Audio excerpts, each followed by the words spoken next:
The police is probing what went wrong and treating the incident as criminal. The Lagos State Waterways Authority and Lagos State Emergency Management Agency and other relevant bodies are also assisting the investigators. The boat, said to be unlicensed, reportedly broke the waterways rules of no night travel and overloading. Governor Sanwo-Olu says anyone who's found to have contributed in any way to the boat mishap will face the law. The governor expressed deep sadness about the incident, commiserating with the families of those who lost their loved ones. In Oyo State, some traders are counting their losses after a section of the popular BODIJA market in IBADAN was earlier today destroyed by fire. The affected areas are located at Origi, Daliko, Isalelewa of the market. Olaide Oyewole reports. 2 days after the Eid al-Kabir celebration, what these traders have come to witness are the remnants of their property destroyed by INFERNO.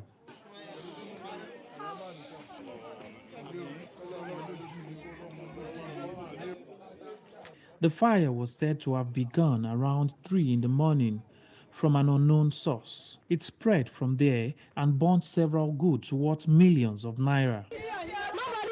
Eyewitnesses said swift intervention of the State Fire Service prevented it from spreading to other parts of the market. In the midnight, they just called me that there is fire that's born in my shop, and I don't get time to come by that time till 5 to 5:30 till I come here and I see that everything has been destroyed. We can't calculate it because it is millions upon millions. It is millions. We can't even calculate it.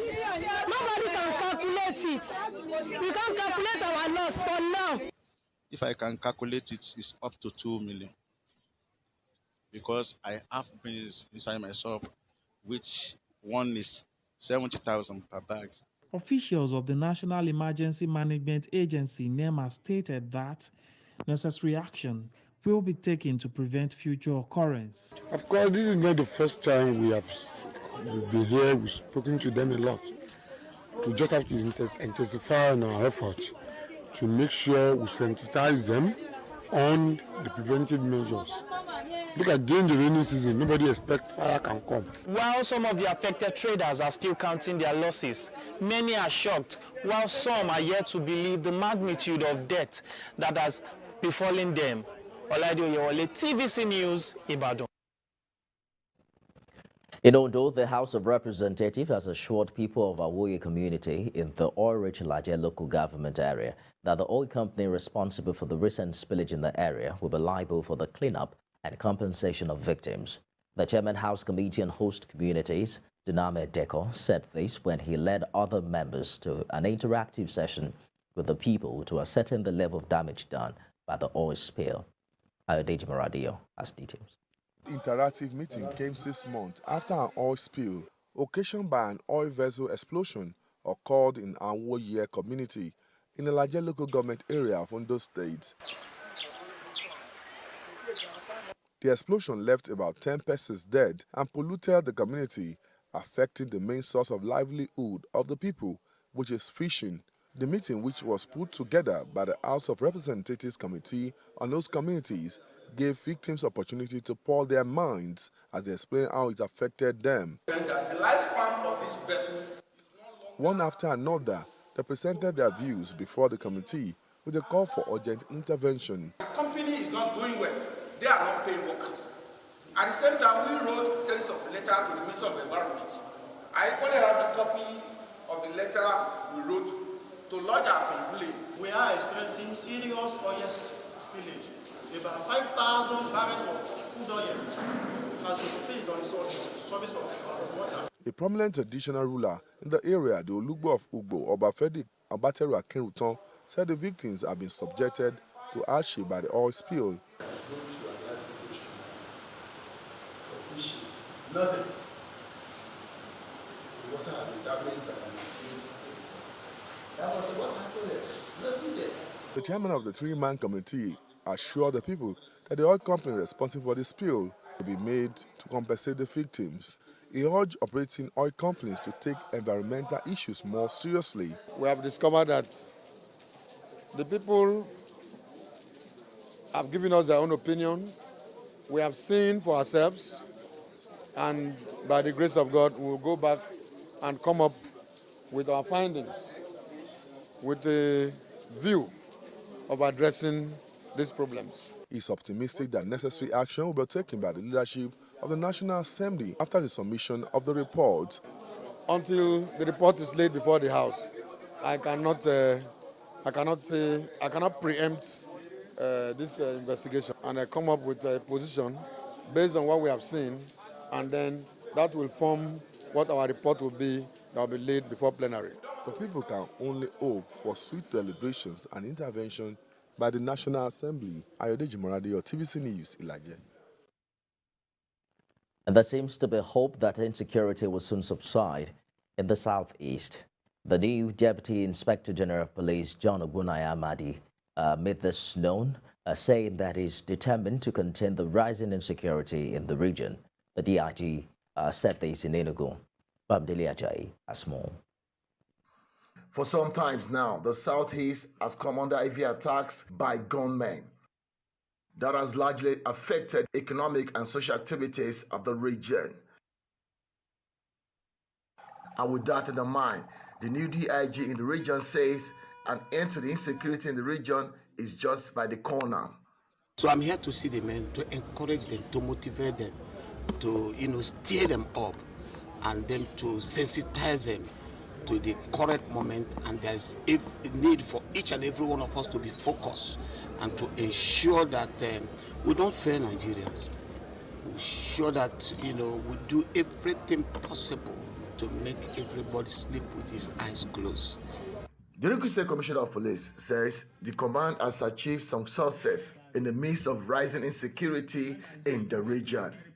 Since my adoption of duty in 10th August last year, we were able to arrest a total of 207 suspects, 14 victims of abduction and kidnapping that were rescued, and some of the perpetrated criminal activities include murder, unlawful possession of firearms, kidnapping, abduction, violence, armed robbery, stealing, vandalism, arson, and cultism. Earlier, the new DIG, John Ogbonnaya, was at the personal parade of 511 May Police Recruits, where he represented the Inspector General of Police, Alkali Baba.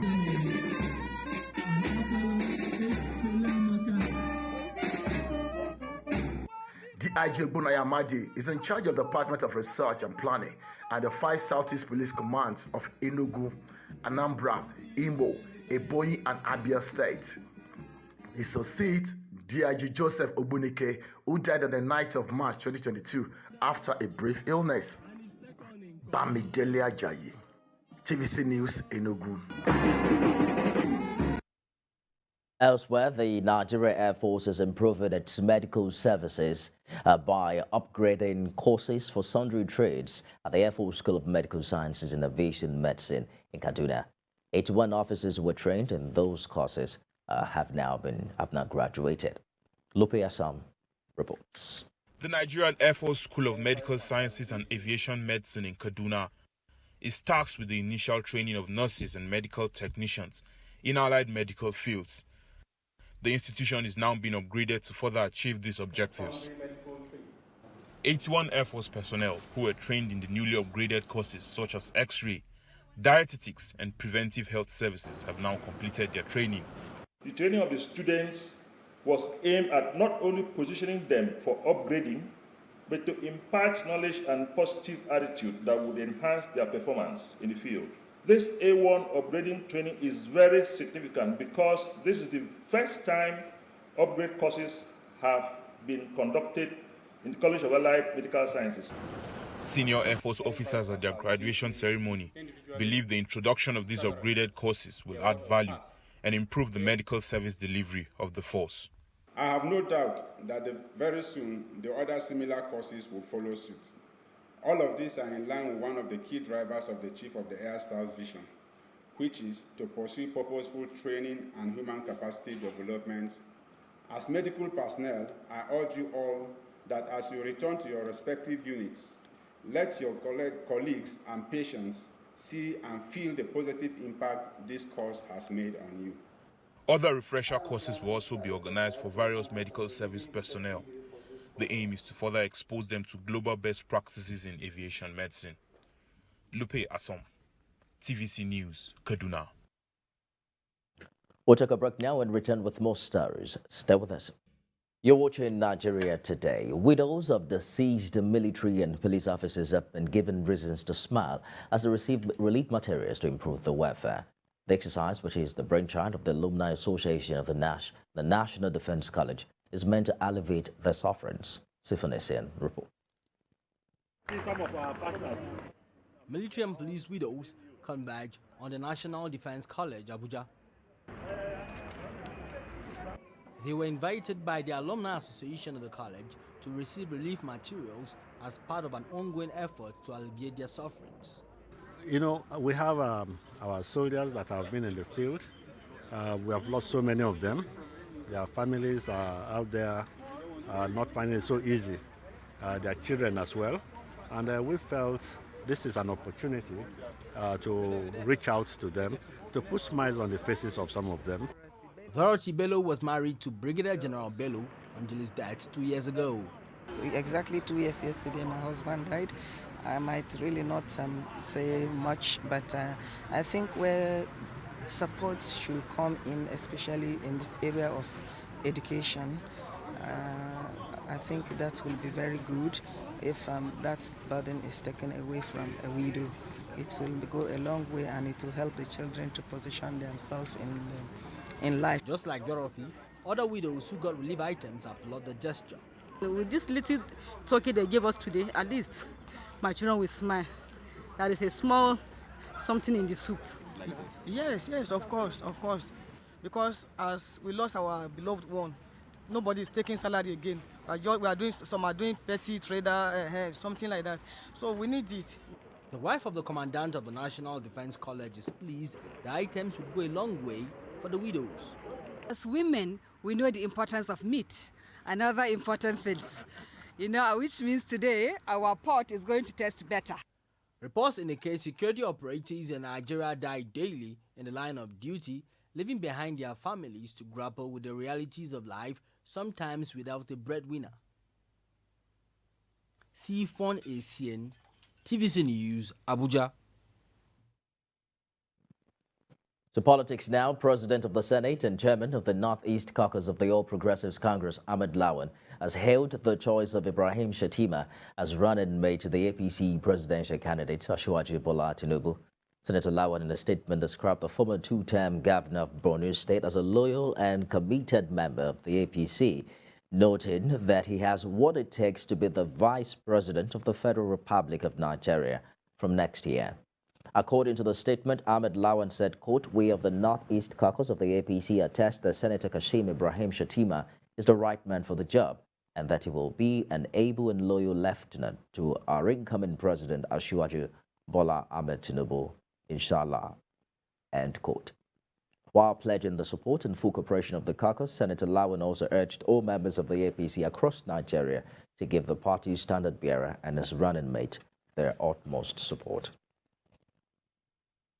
In Kwara State, Governor Abdurrahman Abdulrazak has assured traditional rulers of the readiness of his administration to develop culture and tourism in their domains. And this is just as the Ilorin Central Mosque Board of Trustees is asking wealthy indigents of Ilorin to contribute more to the maintenance of the mosque. Correspondent Ibrahim Malege reports. The Eid al-Kabir festivities are still on, and the Emir of Ilorin and Chairman Kwara State Council of Chiefs, Dr. Ibrahim Sulu Gambari, is here at the Government House Ilorin to pay a salah homage to Governor Abdurrahman Abdulrazak.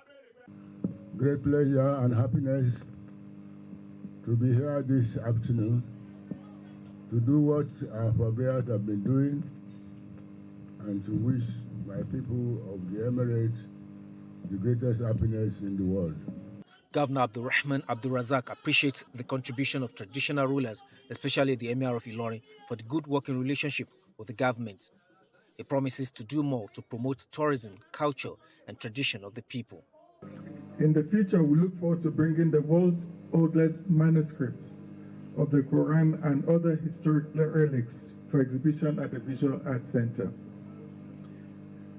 We are not leaving any stone unturned in our drive to make Kwara more prosperous and livable.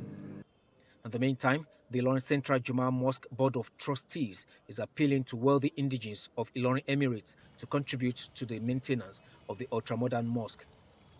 The appeal has become necessary in view of the need to constantly maintain the mosque, adjudged to be one of the best in Africa. The Secretary of the Board of Trustees, Sheikh Abdul Ghaffar, made the appeal at a stakeholders meeting in the mosque. As it is done in the two divine mosques of Kaaba and Masjid al-Nabawi in Medina, and in fact in most modern mosques around the world, we cannot but to constantly expend reasonable financial resources to maintain the Ilorin Central Juma Mosque. Another major highlight of this year's Eid al-Kabir festival is the Ilorin Emirates Durbar, where indigenes of the city converged on the Emir's palace to celebrate the festival.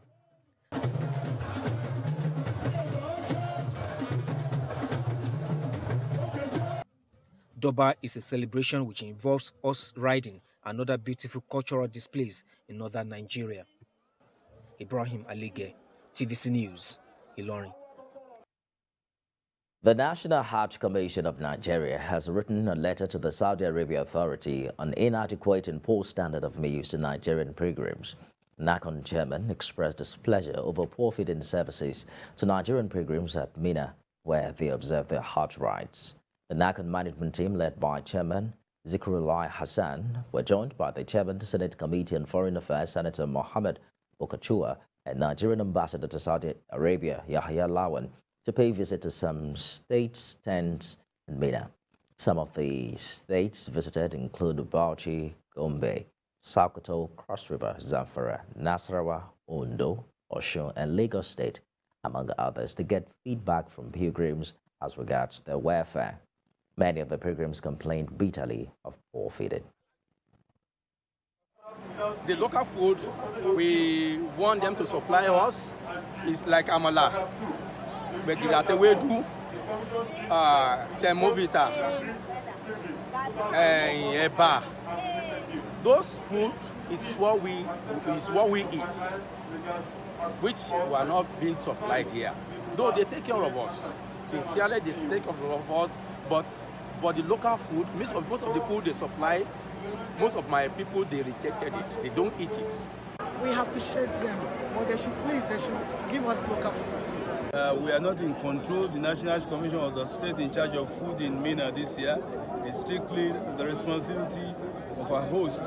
And we pass the information, the authority will pass the information that what Nigerian people want is Nigerian food and nothing more. And one part of our duty is to oversight the Hajj Commission. And for that matter, we have to follow them. The most important duty they have to perform is to organize a successful Hajj and make it easy for Nigerian pilgrims.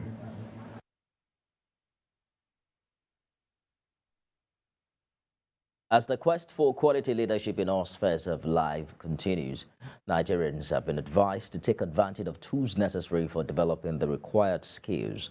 This comes as thought leaders believe many organizations are dealing with deep-rooted leadership challenges which can be surmounted by the use of the internet. We have more in this report. Nigeria is blessed with diverse natural resources, but harnessing these resources for the good of its citizens has been a major challenge. That challenge has been identified as leadership gap, and with that in mind, Nigeria's current state has been described as a disservice to those who put their lives on the line for her independence. The youths are now being urged to take advantage of the opportunities of online platforms to develop themselves. It's obvious that we are dealing with a leadership crisis in this time. And, you know, it cuts across personal lives, it cuts across businesses, it cuts across our nation. A lot of Nigerians are skeptical about leadership. A lot of Nigerians are averse to leadership. Sometimes one might say the examples they've seen. Sometimes people may just believe it's not for people like them. But many here believe the success recorded by any society is dependent on the kind of leadership it produces. With online tools, there are cost-effective ways of gaining knowledge, of reshaping yourself, because leadership really starts with the individual. It begins with leading yourself. So once you have access to global information, even from your own locale, all right, it makes it a lot more interesting, such that you are able to apply or adapt it to your own situation. Theophilus Ilama, TVC News, Lagos. And that's Nigeria Today. I'll be back at 10 p.m. with a more comprehensive bulletin. Stay with us.